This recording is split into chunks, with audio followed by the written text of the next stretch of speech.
अस्सलाम वालेकुम।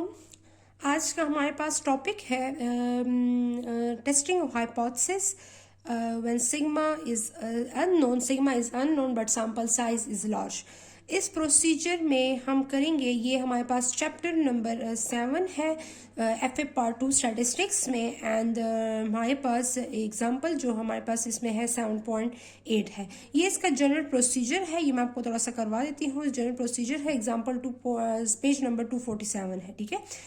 इसमें में हमारे पास है कि पॉपुलेशन वेरिएंस अगर अननोन हो और पॉपुलेशन वेरिएंस अननोन हो, सैंपल साइज हमारे पास लार्ज हो, तो उस सिचुएशन में हम कौन सा टेस्ट स्टैटिस्टिक्स यूज करेंगे, ठीक है। When sigma 1 and sigma 2 are unknown, then for n1 and n2 is greater than 30 or equal or greater than 30, they are estimated by S1 and S2 respectively. The test statistics Z in this case is, हमारे पास Z statistics, इसमें भी Z statistics use होगा, लेकिन हमारे पास कौन सा Z statistics use होगा, x1 bar minus x2 bar minus μ1 minus μ2 S1 square divided by n1 plus S2 square divided by n2 is approximately follow normal distribution with mean 0 and variance 1, ठीक है। Rest of the procedure for testing H0 is same. इस question में हमारे पास क्या है, इस question में कह रहे हैं कि अगर पॉपुलेशन वेरिएंस अननोन हो और सैंपल साइज आपका ग्रेटर देन 30 हो, तो उस सिचुएशन में भी आपने Z स्टैटिस्टिक्स यूज करना है, इसलिए कि आपने पॉपुलेशन वेरिएंस जो अननोन है उनको आपने सैंपल वेरिएंस से एस्टिमेट करना है। Sample variance is denoted by S1 square and S2 square. Here we test the procedure for testing difference about μ1 minus μ2, इसलिए हमारे पास इन दोनों 2 सैंपल की बात हो रही है, इसलिए हम यहाँ पर 2 सैंपल वेरिएंस भी मिलेंगे, ठीक है। Example 7.8 to test whether the car ownership affect a student academic achievement. 2 random samples were drawn from the students.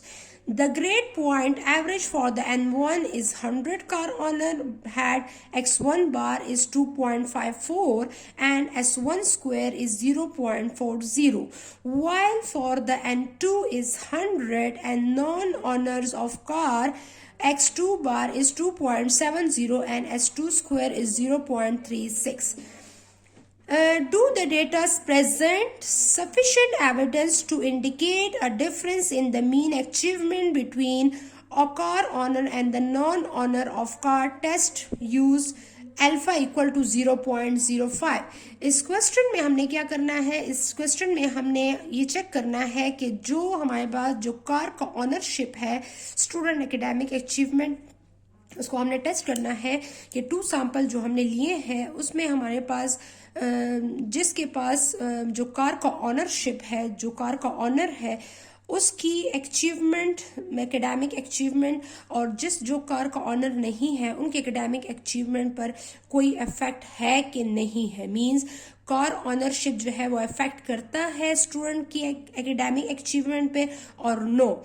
If the हमने इसको टेस्ट करना है कि हमारे पास जो हमने सैंपल लिया है उसमें N1 100 सैंपल लिया है जो कार का ऑनर है और उनका x1 बार और s1 स्क्वायर कैलकुलेट किया है। फिर हमने N2 लिया है, N2 सैंपल वो लिया है जो नॉन ऑनर है ऑफ कार, जिनके पास कार नहीं है, और उनका x2 bar and s2 square calculate किया है। और हमने ये चेक करना है कि mean achievement between car owner and non owner of car, इन दोनों में कोई डिफरेंस है। Is there any difference between the mean achievement between the car owner and the non owner of car or no? Is there any difference or no? Test the level of significance 0.05. We use the 6 steps and here we use the Z distribution because the sample size is greater than 30 and the population variance is unknown but the sample variance is given. ठीक है, तो हमने Z distribution हमने use किया है। Solution में हमारे पास क्या है, हमने ये चेक करना है μ1 denote the mean of the car owner and μ2 denote the mean of the non owner of the car. हमारे पास इन दोनों में कोई डिफरेंस है। Null hypothesis μ1 minus μ2 is equal to 0, alternative hypothesis μ1 minus μ2 is not equal to 0। Clear? तो इन दोनों में कोई डिफरेंस है और इन दोनों में कोई डिफरेंस नहीं है। ये मीन इस दोनों में कोई डिफरेंस नहीं है, मीन्स कार का ऑनर और कार का जो नॉन ऑनर ऑफ कार, ये दोनों के मीन अचीवमेंट्स दोनों के स्टूडेंट एकेडमिक अचीवमेंट में कोई डिफरेंस नहीं है, सेम है. And here is a lot of difference, mean there is some difference, mu1 minus mu2 is not equal to 0. this is the two tail test. यहाँ पर not equal heads mean यहाँ पे हमने two tail test use किया है. ठीक है, next step में हमने हेडिंग देनी यहाँ पर लेवल ऑफ सिग्निफिकेंस और significance level. Alpha equal to 0.05. What is alpha? Alpha is the probability of type first error. ठीक है, टेस्ट स्टैटिस्टिक्स हमने यूज करना है कि sigma 1 and sigma 2 are not given but n1 and n2 are large. So z statistic will be of the form z equal to x1 bar minus x2 bar minus mu1 minus mu2 s1 square divide by s2 s2 square divide by s2 square divide by n2.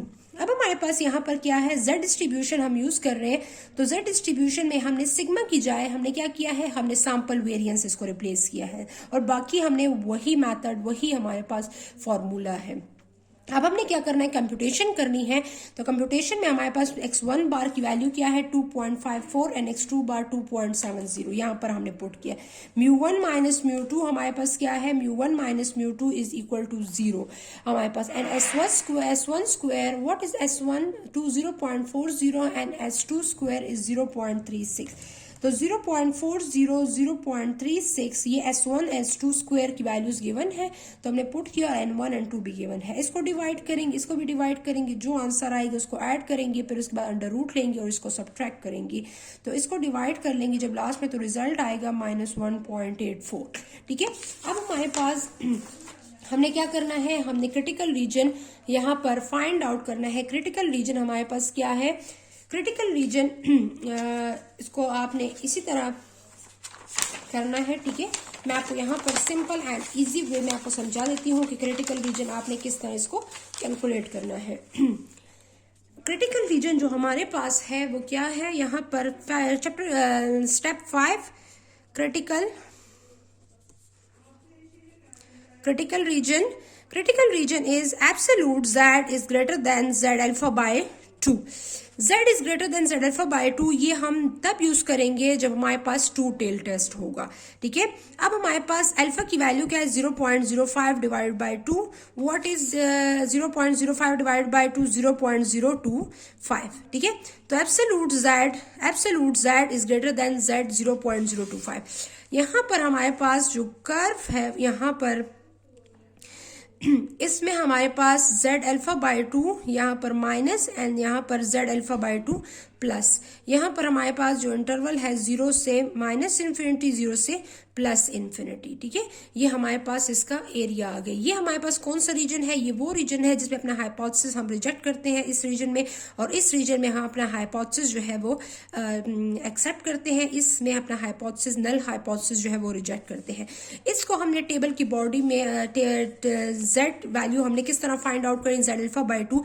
सबसे पहले आपने क्या करना है 0.5 को subtract करना है 0.05 divide by 2 से. ठीक है, इसलिए कि यहाँ पर ये हाफ एरिया जो है ये कितना है हमारे पास 0.5. तो ये हाफ एरिया 0.5 है. तो इसमें से मैंने क्या करना है इसकी वैल्यू फाइंड आउट करनी है.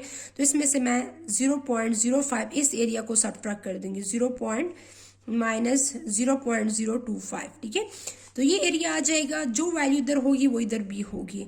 अब हमारे पास इधर से क्या आएगा 0.475. इसको आपने टेबल की बॉडी में सर्च करना है. ठीक है, टेबल की बॉडी में आपने सर्च करना है पेज नंबर 124. अगर आप इसको देखें तो यहाँ पर 0.4750 ये किस रो किस कॉलम में लाइक कर रहा है 1.9 में और 0.06 में. ये कॉलम जो है ये 0.06 का है, ये ऑलरेडी इधर गिवन है 0.06. ठीक है, तो ये हमारे पास 1.9 0.06. ठीक है, यहाँ पर absolute z is greater than यहाँ पर क्या वैल्यू आएगी 0.06 को ऐड करें तो 1.96 आएगा. ठीक है, तो 1.9 में 0.06 को ऐड किया तो 1.96। तो अगर z की वैल्यू ग्रेटर देन 1.96 हुई तो हमारे पास क्या होगा, हाइपोथेसिस जो होगा वो क्या होगा, वो हमारे पास रिजेक्ट होगा।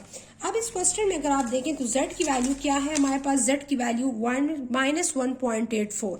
तो हमने क्या लेना है, यहाँ पर हमने एब्सोल्यूट लेना है, एब्सोल्यूट। -1.84 अगर एब्सोल्यूट लेती हूँ तो यहाँ पर आंसर आएगा 1.84। अगर -1.84 का एब्सोल्यूट ले लें तो आंसर इज 1.96। तो 1.84 इज ग्रेटर देन 1.96। नो, ये 1.8 जो है वो ग्रेटर नहीं है 1.9 से। तो इसलिए इस सिचुएशन में हम क्या करेंगे, हम अपना हाइपोथेसिस रिजेक्ट करेंगे। अगर ये स्टेटमेंट हो z की वैल्यू ग्रेटर देन हो तब अपना हाइपोथेसिस रिजेक्ट करेंगे। इस सिचुएशन में हम क्या करेंगे, इस सिचुएशन में हमारा हाइपोथेसिस जो है वो रिजेक्ट नहीं हो रहा, बल्कि वो क्या हो रहा है, यहाँ पर एक्सेप्ट हो रहा है। ठीक है, तो यहाँ पर हमारे पास इस सिचुएशन में रिजेक्ट होगा, लेकिन यहाँ पर 1.84 जो है वो 1.96 से ग्रेटर नहीं है। तो इसलिए क्या होगा, एक्सेप्ट होगा। तो यहाँ पर इसलिए कि 1.8 जो है वो किस इधर लाई कर रहा है, इधर इस जगह पर लाई कर रहा है, तो इसकी वैल्यू जो है ये एक्सेप्टेंस रीजन में फॉल कर रही है। तो एक्सेप्टेंस रीजन में फॉल कर रही है, इट्स मीन कि 1.96 से छोटी इस एरिया में आ रहा है। तो इसलिए हमारा हाइपोथेसिस क्या होगा, we see that z equal to -1.84 is lie in the acceptance region, hence h0 cannot be rejected। तो हमने क्या किया, हमने h0 को रिजेक्ट नहीं किया, इसलिए कि इन दोनों में जो कार का ऑनरशिप है, जिसमें there is no difference between the mean achievement between the car owner and non owner of a car, इसमें कोई डिफरेंस नहीं है। ठीक है, तो अगर कार का ऑनरशिप आपके पास है या कार का ऑनरशिप आपके पास नहीं है तो उसका आपकी स्टडी पे या स्टूडेंट एकेडमिक अचीवमेंट पे कोई इफेक्ट नहीं होता। ठीक है, तो इसलिए इस क्वेश्चन में हमने ये सैंपल लेके इस क्वेश्चन को हमने सॉल्व किया है। ठीक है, थैंक यू, अल्लाह हाफिज़।